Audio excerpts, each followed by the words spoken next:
বিসমিল্লাহির রহমানির রহিম। আসসালামু আলাইকুম। ওয়ালাইকুম সালাম। আপনারা জানেন আমরা আজকে ফিলিস্তিনের উপর যে জুলুম হচ্ছে এই প্রসঙ্গে সবাই একত্রিত হয়েছি। আমাদের কয়েকটা সুস্পষ্ট বিষয় জানা প্রয়োজন, দেখা প্রয়োজন। আমাদের চোখে সঠিক চশমা পড়া দরকার, যা দিয়ে আমরা বাস্তবতাকে তার সত্যিকার অর্থে দেখতে পাবো। আজকে দেখতে পাচ্ছি যে ইসরায়েল শুধু ফিলিস্তিনের উপর জুলুম করে সে ক্ষান্ত দিচ্ছে না, সে ইয়েমেনে এবং সে লেবাননের উপরও প্রতিদিন হামলা চালাচ্ছে এবং মানুষ হত্যা করে যাচ্ছে। আমরা কি সেই দিন পর্যন্ত অপেক্ষা করবো সেই দিন সেই জুলুম এই বাংলার মাঠে পর্যন্ত এসে পৌঁছাবে? এটা হতে পারে না। এই জন্য আমাদের দেখা দরকার কোন ব্যাকগ্রাউন্ডের উপরে এই ইসরায়েলের জুলুম দাঁড়িয়ে আছে। আমরা আজকে একটু চেষ্টা করব সেই ব্যাকগ্রাউন্ডটা দেখার, সেই প্রেক্ষাপটটা বোঝার। এরপর আমরা দেখব আমাদের কি দৃষ্টিভঙ্গি অর্জন করা দরকার এবং আমাদের দায়িত্ব কি, এবং কিভাবে কোন শক্তিতে আমরা আজকে এখানে এসে দাঁড়ালাম এবং কোন শক্তিতে আগামীকালকে আপনারা এখানে এসে দাঁড়াবেন, এবং তারপর আমরা হয়তো গোটা বাংলাদেশকে জাগ্রত করতে পারবো।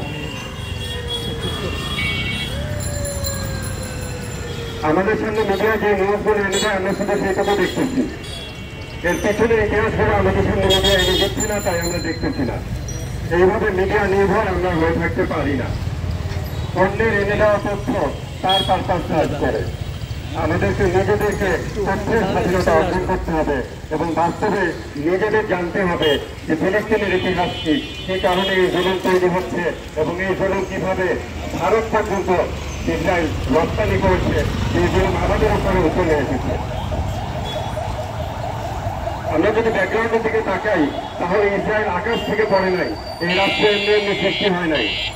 ইনফ্যাক্ট ইসরায়েল রাষ্ট্রটা একটা মুখোশ, এর পিছনে মূল যে জালেম, সেই জালেম হচ্ছে ব্রিটেন এবং আমেরিকা। ইসরায়েলের প্রতিষ্ঠা কিভাবে হয়েছে? মুসলিম যে খেলাফত ছিল এই খেলাফতকে ব্রিটেন ষড়যন্ত্র করে ভেঙে দিয়েছে 1917 সালে। তারপর তারা লিগ অফ নেশনস তৈরি করেছে এবং তারপর তারা ফিলিস্তিনের নিয়ন্ত্রণ নিয়েছে, সেখানে তাদের অস্ত্র, তাদের পুলিশ, তাদের আর্মি এগুলো নিয়ে তারা ফিলিস্তিনকে দখল করেছে। তারপর সেই ব্রিটেন বলেছে যে আমরা এই অঞ্চলে একটা জুইশ হোমল্যান্ড, আমরা ইহুদিদের একটা বাসস্থান তৈরি করবো, সেটা ছিল ব্যালফোর ডিক্লারেশন। তাহলে যেই লিগ অফ নেশন, সেই লিগ অফ নেশনের ধারাবাহিকতা আমরা ইউনাইটেড নেশনস পেয়েছি, সেই লিগ অফ নেশনস ফিলিস্তিনের রক্তে রঞ্জিত। এরপর দেখেন দ্বিতীয় বিশ্বযুদ্ধ, তারপর জাতিসংঘ প্রতিষ্ঠা হইল। জাতিসংঘ কি করলো? আমরা আজকে জাতিসংঘের মহাসচিব আসলে খুব খুশি হয়ে যাই। এই জাতিসংঘ কিভাবে প্রতিষ্ঠা হয়েছে, কেন প্রতিষ্ঠা হয়েছে? জাতিসংঘ প্রতিষ্ঠা হয়েছে ইসরায়েলকে বৈধতা দেওয়ার জন্য। ইসরায়েল আর কিছুই না, এই ব্রিটেন এবং এই আমেরিকার অস্ত্রে এবং ট্রেনিং এর একটা গুন্ডা বাহিনী। এই গুন্ডা বাহিনীকে ব্রিটেন প্রতিষ্ঠা করেছে, আমেরিকা অস্ত্র দিয়েছে এবং তাকে বৈধতা দেওয়ার জন্য টু স্টেট সলিউশন নাম করে ইউনাইটেড নেশনস অগ্রসর হচ্ছে। অতএব ইউনাইটেড নেশনস যতই মানবাধিকার এগুলোর কথা বলুক, আজকে যেমন সুস্পষ্ট হয়ে গেছে যে তারা আসলে এগুলো মুখে বলি হিসেবে আমাদের সামনে দেয়, কিন্তু বাস্তবে তারা নিজেরাই এটার সমর্থন যোগায়। আমরা এই দৃষ্টিভঙ্গিটা যেন হারিয়ে না ফেলি যে প্রকৃত শয়তান কে, বড় শয়তান কে। শুধু ইসরায়েল দেখলে হবে না, ইসরায়েল তো মুখোশ, এর পিছনে যে বড় শয়তান ব্রিটেন এবং আমেরিকা, আপনাকে শয়তানের কলিজায় হাত দিতে হবে। তারপর দেখেন আরব বিশ্ব, এই আরব রাজা বাদশাদেরকে কারা বসাইছে? আমরা মনে করি এটা আসমান থেকে আসছে, না, এদেরকে ব্রিটিশরা বসাইছে। যত তাবেদার আরব রাজা বাদশা আছে এদের সবাইকে ব্রিটিশরা বসাইছে, শাসন করতেছে, ডিরেক্টলি এদের ব্রেন তারা কন্ট্রোল করে। এরা জাস্ট একটা মুখোশ, এরা জাস্ট একটা খোলস, একটা শরীর যার কোনো মাথা নাই, যার কোনো ব্রেন নাই। এই হচ্ছে আমাদের আরব রাজা বাদশারা। ঠিক। অতএব আমরা এই জিনিসটা ভুলে যাব না। আমরা শুধু ইসরায়েলের বিরোধিতা করবো মুখে, আর আমরা আমেরিকা যেতে চাইবো, আমরা ব্রিটেনে যেতে চাইবো, আমরা কথায় কথা জাতিসংঘকে ডাকবো, এটা হতে পারে না। আমাদের অবশ্যই বড় শয়তানকে চিনতে হবে এবং শয়তানের কলিজায় হাত দিতে হবে। তারপর দেখেন এই যে তারা ইসরায়েল প্রতিষ্ঠা করলো এবং আমাদের চিন্তাধারাকে কিভাবে তারা বিকৃত করলো, যেন আমরা আজকে সঠিকভাবে চিন্তা করতে না পারি। তারা আমাদেরকে ফলস ডিলেমার মধ্যে রাখছে। তারা আমাদেরকে বলে তাহলে এই 1 কোটি ইসরায়েলি কোথায় যাবে, এবং আমাদের তরুণ জেনারেশন মনে করে তাই তো, এই ইসরায়েলিরা 75 বছর আগে কি হয়েছে, এখনকার জন্ম নেওয়া ইসরায়েলিরা তার দায় তারা বহন করবে কেন? আপনারা চিন্তা করে দেখেন, আজকে যদি আপনার বাড়িতে একটা গুন্ডা, একটা সন্ত্রাসী তার বউ বাচ্চা নিয়ে ঢুকে পড়ে এবং এখানে আরো 10টা বাচ্চা পয়দা করে এবং তারপর নাতি নাতনি পয়দা করে, তাহলে কি বাড়ির অধিকার তার হয়ে যায়? না, কোনোভাবে এটা তার অধিকার হইতে পারে না। ইসরায়েল এভাবে প্রতিষ্ঠা হয়েছে। ব্রিটেন প্রথমে ফিলিস্তিনকে দখল করছে, তারপরে গোটা ইউরোপ থেকে তারা ইহুদিদেরকে সেখানে নিয়ে আসছে, তারপর সেই জমি দখল করে সেইখানে তারা বাচ্চা কাচ্চা পয়দা করছে, নাতি নাতনি পয়দা করছে, আর এখন আমাদেরকে ফলস ডিলেমা দিয়ে বলে এরা কই যাবে। আমেরিকা অনেক অনেক জায়গা আছে, আমেরিকায় নিয়ে যাক। ইউরোপেও বহু জায়গা আছে, ইউরোপে নিয়ে যাক, নাহলে ভারতে নিয়ে যাক, কিন্তু আমাদের ফিলিস্তিনে কেন তারা থাকবে? এই ফলস ডিলেমা আমরা গ্রহণ করি না, এটা আমরা বর্জন করি। এবং দেখেন এই যে জুলুমের মডেল ইসরায়েল প্রতিষ্ঠা করছে, যে আমি জুলুম করতে থাকবো এবং একটা মুখে ভালো কথা বলবো, মানবতার কথা বলবো, যে একই জালেম আমেরিকার একটা মুখোশ, জুলুমের মুখোশ হলো আমেরিকা এবং তার মানবতার মুখোশ হলো জাতিসংঘ। একদিক দিয়ে সে মানবতার কথা বলবে, আরেক দিক দিয়ে সে জুলুম করবে, বিলিয়ন বিলিয়ন ডলার অস্ত্র দেবে, ট্রেনিং দেবে, সব রকম ডিপ্লোম্যাটিক সহায়তা দেবে। এইরকম ভণ্ডামি, এই ইবলিশের মুখোশ, এটা আমরা আজকে চিনে ফেলছি, যে কারণে আমরা আজকে এখানে আপনাদের সামনে তা তুলে ধরতেছি। ঠিক। এবং এই জুলুমের মডেল থেকে কারা কারা শিখছে দুনিয়াতে? সবার আগে শিখছে ভারত। উগ্র হিন্দুত্ববাদ নিয়ে তারা অগ্রসর হয়েছে এবং তারা সেম মডেলে এই ভারতের মুসলমানদের উপর এবং বাংলাদেশের মানুষের উপর তারা সেম জুলুম চাপিয়ে দিচ্ছে এবং তারা মনে করতেছে যে জুলুম করে তারা পার পেয়ে যাবে, ঠিক যেভাবে ইসরায়েল জুলুম করে পার পেয়ে যাচ্ছে। ঠিক, এটা হতে পারে না। ভারতের জুলুমের, ভারত যা জুলুম করে মুসলমানদের উপর এবং বাংলাদেশিদের উপর এবং সকল তার প্রতিবেশীদের উপর, এই জুলুমের শক্তি সে কোথা থেকে পায়? এই জুলুমের শক্তি, এই জুলুমের থিওরি সবকিছু সে ইসরায়েল থেকে পায়। সে ইসরায়েল থেকে পায় না, সে ইসরায়েলের যে কলিজা সেই আমেরিকা এবং ব্রিটেন থেকে পায়। অতএব আমরা বড় শয়তান আমেরিকা এবং ব্রিটেন এবং তাদের যে মানবতা মুখোশ, এই ইউনাইটেড নেশনস, এগুলোকে প্রত্যাখ্যান করি এবং এই চশমা আমরা চোখ থেকে কখনোই খুলে ফেলবো না। ঠিক। এরপর আমাদের দেখা দরকার, আমাদের মুসলমান হিসেবে, মানুষ হিসেবে আমাদের কোন দৃষ্টিভঙ্গি থাকা প্রয়োজন। আমাদের দৃষ্টিভঙ্গিগুলো আমাদের বিশ্ববিদ্যালয় দিয়ে, স্কুল কলেজ দিয়ে, মিডিয়া দিয়ে তারা গড়ে দিচ্ছে, এটা হতে পারে না। আমাদের দৃষ্টিভঙ্গি কি? অনেকে বলে গাজার মানুষেরা নিজেদের উপর জুলুম ডেকে আনছে, কি দরকার ছিল ইসরায়েলের উপর অ্যাটাক করার? দেখছেন কিভাবে তারা আমাদের চিন্তাধারাকে বিকৃত করছে। আমরা সঠিকভাবে আমাকে চিন্তাই করতে সক্ষম হচ্ছি না এবং আমরা ঘরে বসে থাকবো, আরাম করবো, অন্য মানুষের কি হচ্ছে এটা আমরা দেখবো না। এরকম একটা লাইফ স্টাইল, ভোক্তাদি, আত্মকেন্দ্রিক জীবনযাত্রা, এইগুলো আমেরিকা বিশ্বব্যাপী রপ্তানি করছে, যেন তারা যে জুলুম করে যায় এই বিষয়ে সবাই ইনডিফারেন্ট থাকে, সবাই উদাসীন হয়ে থাকে। এই ধরনের লাইফ স্টাইল আমাদের প্রত্যাখ্যান করতে হবে।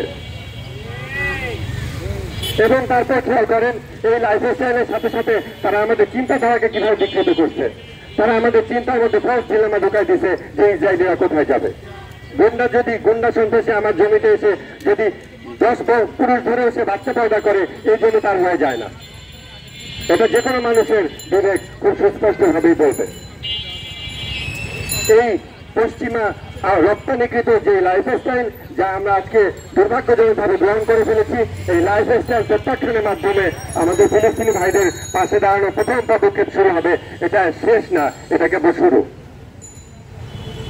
এরপর আমাদের বিজয়ের মানদণ্ড কি?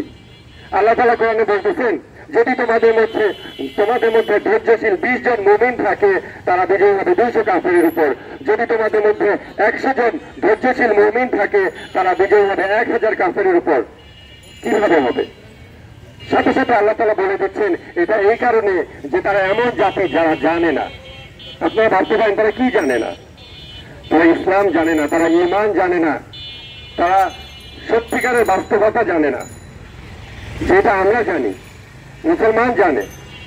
অতএব আমাদেরকে তারা যে ক্যালকুলেশন দেখাই দিছে, যেটার বিরুদ্ধে ফিলিস্তিন আজকে 75 বছর ধরে বাস্তবে প্রমাণ দেখাই দিছে যে না, অস্ত্র যার বেশি সেই বিজয় হয় তা না, বিজয়ের মূল মানদণ্ড হলো ঈমান। আল্লাহ তাআলা বলে দিচ্ছেন 20 জন ঈমানদার 200 কাফেরের উপর বিজয়ী হবে।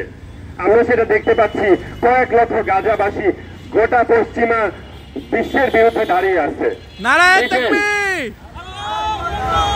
Britain, America, all of Europe, তারা সবাই মিলে অস্ত্র সাপ্লাই দিচ্ছে, তার বিরুদ্ধে মাত্র কয়েক লক্ষ ফিলিস্তিনি যুদ্ধ করে যাচ্ছে এবং তারা টিকে আছে আজকে 75 বছর। তারা কি অস্ত্রের জোরে টিকে আছে? তারা ঈমানের জোরে টিকে আছে। অস্ত্র তাদের ধীরে ধীরে হয়েছে, সামনে আরো হবে ইনশাআল্লাহ, কিন্তু মূল বিজয়ের সূত্র হইল ঈমান, মূল মানদণ্ড ঈমান। এটা আমাদের জানতে হবে এবং এই দৃষ্টিভঙ্গি, এই চশমা আমাদের চোখ থেকে খুলে ফেললে চলবে না। এরপর আরেকটা দৃষ্টিভঙ্গি আমাদের দরকার, সেটা হলো দায়িত্বের দৃষ্টিভঙ্গি। জয় বা পরাজয় এটা আমাদের মূল লক্ষ্য না। মুসলমান হিসেবে আমাদের কাজ হলো দায়িত্ব পালন করে যাওয়া। আল্লাহর কাছে আমরা বলতে পারবো, ইয়া আল্লাহ, আমি আমার দায়িত্ব পালন করছি, বিজয় দেওয়া না দেওয়া তোমার হাতে, দায়িত্ব পালন আমার হাতে তুমি দিচ্ছ, আমি দায়িত্ব পালন করছি। That's it.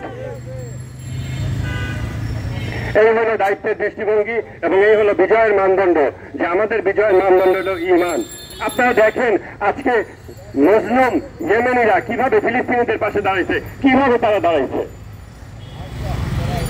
ইয়েমেন আজকে তার শত্রু পরিবেষ্টিত একটা দেশ, চারিদিক থেকে তার উপর হামলা হইতেছে। আপনারা বলবেন আমরা বাংলাদেশ শত্রু পরিবেষ্টিত, ইয়েমেনও তো শত্রু পরিবেষ্টিত। আপনারা বলবেন যে আমরা তো ফিলিস্তিন থেকে অনেক দূরে আছি, আমরা দোয়া করা ছাড়া কি করতে পারি? ইয়েমেনও তো দূরে আছে, 1000 কিলোমিটার দূরে আছে। ইয়েমেন তো দোয়া করে শুধু বসে নাই, ইয়েমেন তেল আবিব পর্যন্ত মিসাইল মারতেছে।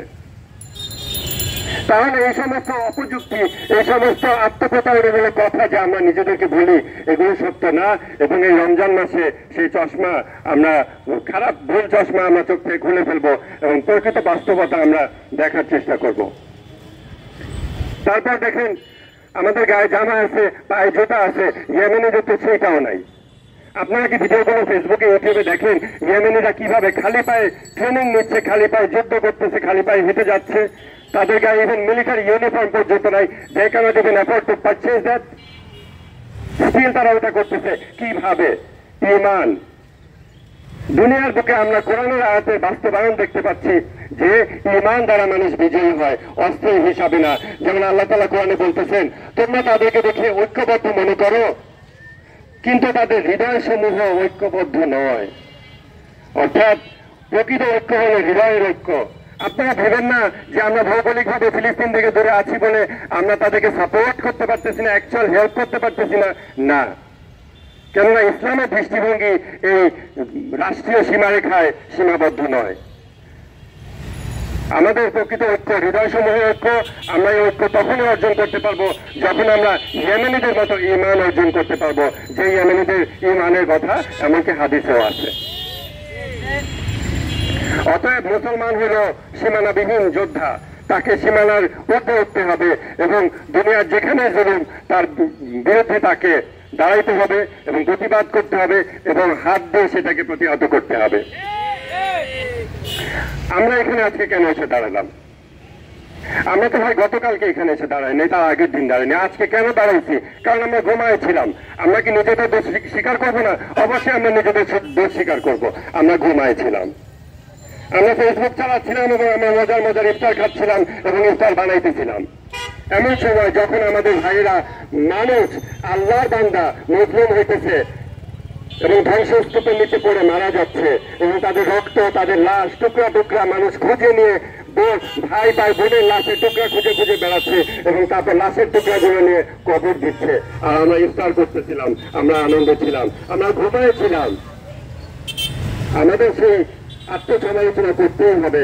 আত্মশুদ্ধির পথে প্রথম কাজ হলো নিজের বিরুদ্ধে সত্য সাক্ষ্য দেওয়া।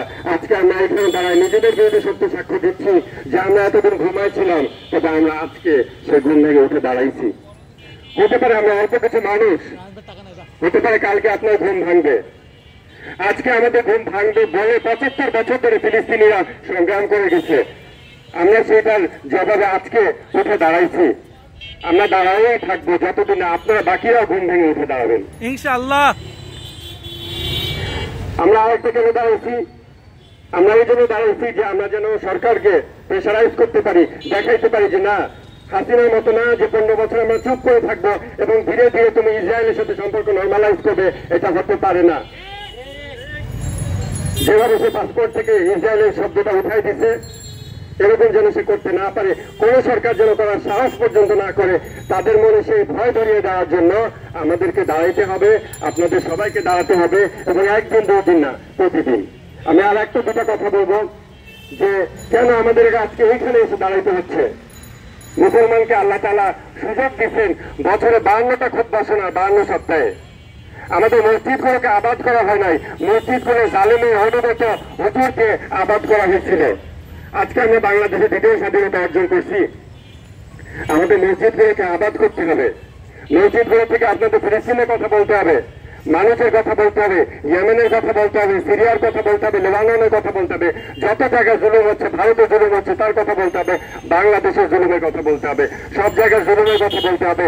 মসজিদগুলোকে আবাদ করেন, মসজিদগুলোকে এরকম বিরানভূমি হিসেবে ফেলায় রাখবেন না। বছরে 52টা খুতবা যে জাতি শোনে, ওই জাতির ব্রেন কিভাবে অন্য কেউ বাস করতে পারে, এটা সম্ভব না। অতএব আমাদের মসজিদগুলো আবাদ করতে হবে, আমাদের রেগুলার দাঁড়াইতে হবে, একদিন দুদিন না, যেন আমাদের কোন সরকার বিন্দুমাত্র যেন সাহস না করে যে ইসরায়েলের সাথে সম্পর্ক নর্মালাইজ করবে। না শুধু ইসরায়েল, বরং আমেরিকা, বরং ব্রিটেন, এই শয়তানের যে কলিজা, এই বড় শয়তান, এদের প্রতিও আমাদের প্রেশার থাকবে। পণ্য বয়কট সহ যা কিছু প্রেশারাইজ করা, এটা পদক্ষেপগুলো আপনারা শুরু করবেন এবং এটা এগিয়ে নিয়ে যাবেন ইনশাআল্লাহ। ইনশাআল্লাহ আমরা আজকে ঘুম ভেঙে এখানে দাঁড়ালাম, আশা করি আপনারা আগামী দিনে এসে দাঁড়াবেন, মসজিদগুলোকে আবাদ করবেন। মনে রাখবেন, ঘরের গাদা সে প্রস্তুত হয়েই ছিল, তার দরকার ছিল শুধু একটুখানি আগুনের।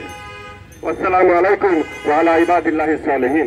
নারায়ে তাকবীর, আল্লাহু আকবার, আল্লাহু আকবার।